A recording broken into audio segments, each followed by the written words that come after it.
The warning against wantoning. The warning against wantoning. April 24th. Notwithstanding in this rejoice not, that the spirits are subject unto you. Luke 10, verse 20. As Christian workers, worldliness is not our snare. Sin is not our snare. But spiritual wantoning is. Meaning the pattern and print of the religious age we live in, making eyes at spiritual success. Never court anything other than the approval of God. Go without the camp, bearing his reproach. Jesus told the disciples not to rejoice in successful service, yet this seems to be the only thing in which most of us do rejoice.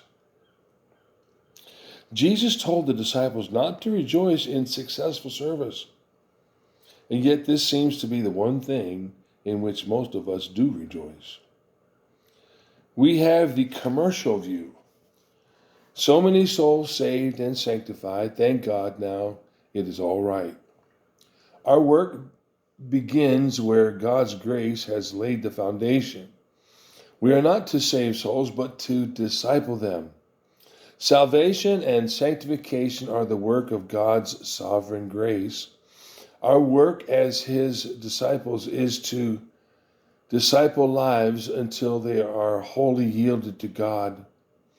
One life wholly devoted to God is of more value to God than 100 lives simply awakened by his service. As workers for God, we must reproduce our own kind of spirituality, that we be God's witness to us. That will be God's witness to us as workers. God brings us to a standard of life by his grace, and we are responsible for reproducing that standard in others. Unless the worker lives a life hidden with Christ in God, he's apt to become an irritating dictator instead of an indwelling disciple. Many of us are dictators. We dictate to people and to meetings. Jesus never dictates to us in that way.